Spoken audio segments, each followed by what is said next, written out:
Halo Sobat JDIH, kembali lagi bersama Mimin.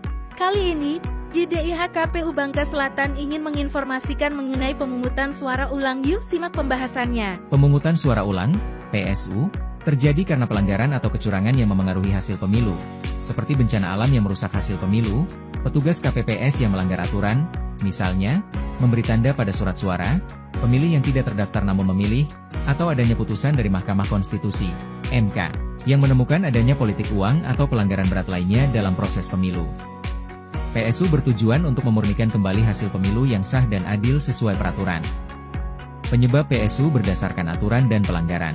Berdasarkan Undang-Undang Nomor 7 Tahun 2017 tentang Pemilu dan Peraturan KPU, PSU bisa terjadi jika ada 1. Bencana alam atau kerusuhan. Jika bencana alam atau kerusuhan menyebabkan hasil pemungutan suara tidak dapat digunakan atau perhitungan suara tidak dapat dilakukan. 2. Pelanggaran proses di TPS. Pembukaan kotak suara dan atau berkas pemungutan dan penghitungan suara tidak sesuai aturan yang ditetapkan. Petugas KPPS melakukan tindakan yang tidak seharusnya, seperti meminta pemilih menandai surat suara atau merusak surat suara yang sudah digunakan.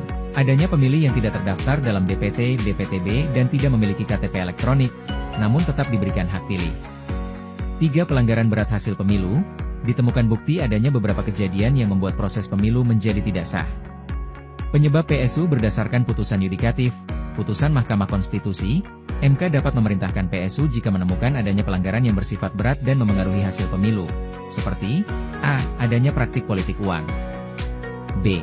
Pelanggaran lain atas jalannya tahapan pemilu yang tidak sesuai perundang-undangan dan berpotensi merugikan salah satu atau lebih calon.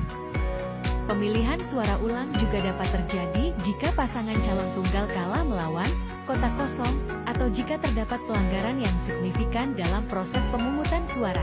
Fenomena calon tunggal umumnya disebabkan oleh kegagalan partai politik dalam menjaring dan mencalonkan kandidat, yang mengakibatkan kurangnya kontestasi, dan pemilih hanya memiliki opsi setuju atau menolak. Jika pemilih memilih kotak kosong secara signifikan, ini diartikan sebagai penolakan terhadap calon tunggal, sehingga pemilihan harus diulang sesuai ketentuan perundang-undangan. Tujuan pemungutan suara ulang. 1. Memperbaiki kesalahan. Pemungutan suara ulang merupakan mekanisme untuk membetulkan kesalahan yang terjadi, baik yang disengaja maupun tidak disengaja, baik oleh pemilih maupun petugas penyelenggara.